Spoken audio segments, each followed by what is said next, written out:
Assalamualaikum warahmatullahi wabarakatuh. Salam guru penggerak.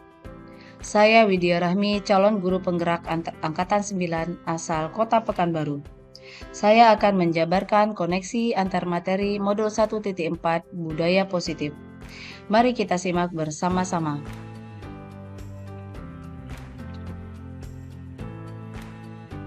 Saya akan membuat kesimpulan dan refleksi dalam menciptakan budaya positif di sekolah dengan menerapkan konsep-konsep inti seperti disiplin positif, motivasi, perilaku manusia, hukuman dan penghargaan, posisi kontrol, restitusi, keyakinan sekolah atau kelas, segitiga restitusi, dan keterkaitan dengan materi sebelumnya, yaitu filosofi pendidikan nasional Ki Hajar Dewantara, nilai dan peran guru penggerak, serta visi guru penggerak. Sebagai seorang guru yang baik, penting bagi saya untuk memiliki kemampuan dalam mewujudkan budaya positif di sekolah. Budaya positif dapat terwujud dengan menerapkan konsep-konsep inti seperti disiplin positif, pemahaman tentang motivasi perilaku manusia atau terkait dengan hukuman dan penghargaan, posisi kontrol seorang guru, pembuatan keyakinan bersama di sekolah atau di kelas, dan penerapan segitiga restitusi dalam menyelesaikan masalah. Yang pertama adalah disiplin positif. Disiplin positif adalah pendekatan disiplin yang mengajarkan tanggung jawab kepada anak dan mengembangkan kesadaran diri berdasarkan nilai-nilai kebajikan. Motivasi perilaku manusia. Yang pertama, menghindari ketidaknyamanan atau hukuman. Yang kedua, mendapatkan imbalan atau penghargaan dari orang lain. Yang ketiga, menjadi diri yang diinginkan dengan menghargai diri sendiri sesuai nilai-nilai yang dipercaya. Posisi kontrol guru menurut Diane Gosen dalam bukunya Restitution School Discipline 1998 mengemukakan bahwa guru perlu meninjau kembali penerapan disiplin dalam ruang-ruang kelas mereka selama ini.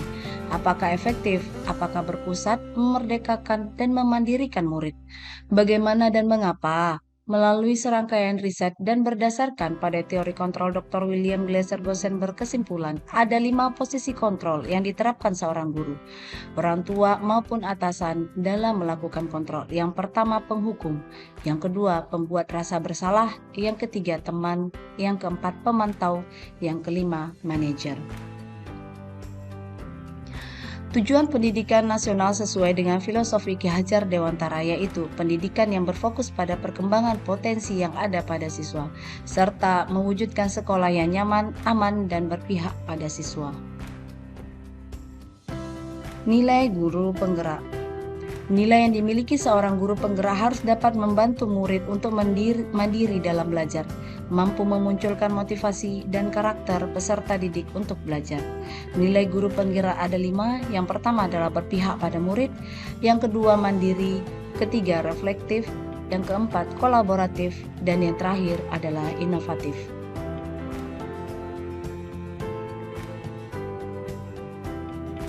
Sebagai guru, saya harus berada di posisi kontrol, seorang manajer untuk pembelajaran di kelas dan menuntun siswa, bukan di posisi kontrol penghukum atau membuat rasa bersalah.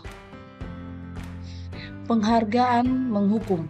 Penghargaan menghukum mereka yang tidak mendapatkan penghargaan, misalnya dalam sistem ranking.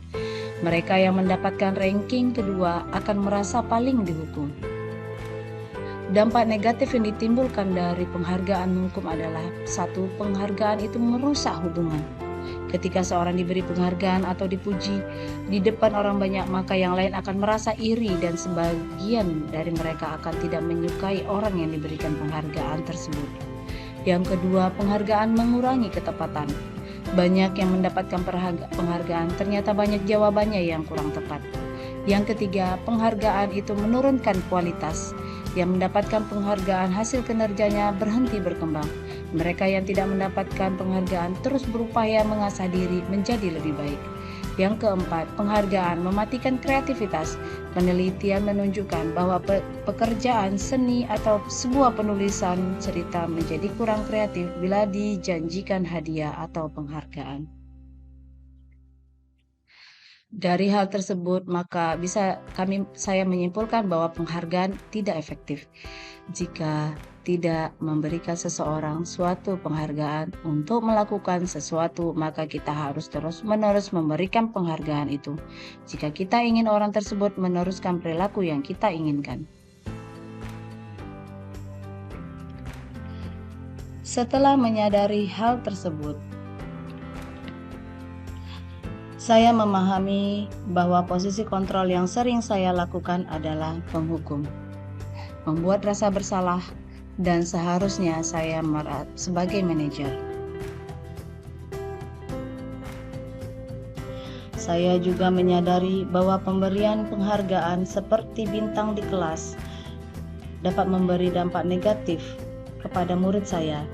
Saya juga menyadari bahwa segitiga restitusi perlu dilakukan untuk menangani murid yang melakukan kesalahan, supaya mereka tidak menjadi pribadi yang gagal. Saya juga menyadari bagaimana pentingnya menampakkan nilai-nilai kebajikan kepada murid dan membiasakan tentang keyakinan dan kesepakatan kelas.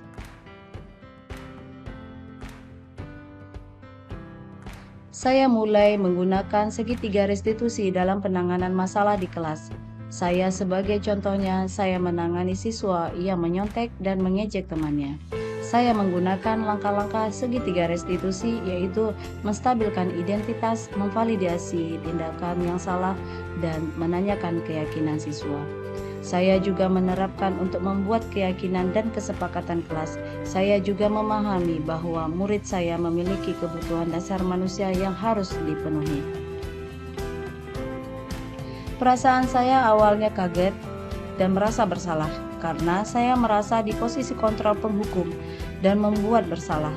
Maka saya mulai terbuka ketika sebagai guru kadang langsung menghukum murid tanpa mengajak mereka berdiskusi untuk mencari solusi. Setelah mempelajari modul 1.4, saya sangat termotivasi untuk terus memperbaiki diri sesuai nilai-nilai budaya positif di sekolah. Saya termotivasi untuk menjadi guru yang berperan sebagai manajer dalam pembelajaran di kelas dan sekolah. Hal yang sudah baik menurut saya adalah mulai munculnya motivasi internal pada diri dan murid saya untuk melaksanakan budaya positif sesuai nilai-nilai kebajikan yang diyakini. Namun, hal yang harus diperbaiki yaitu posisi kontrol penghukum dan membuat bersalah menjadi posisi kontrol manager.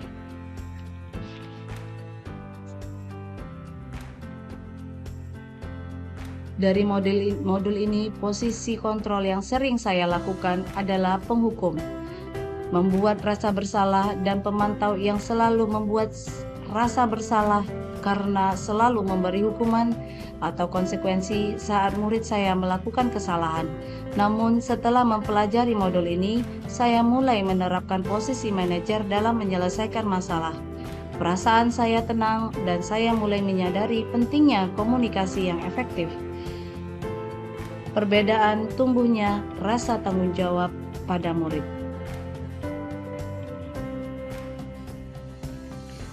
Saya pernah menerapkan segitiga restitusi, tapi hanya satu tahapan dalam restitusi, yaitu menstabilkan identitas dengan memberikan pernyataan seperti kalian pasti pernah berbuat kesalahan dan tidak ada manusia yang sempurna.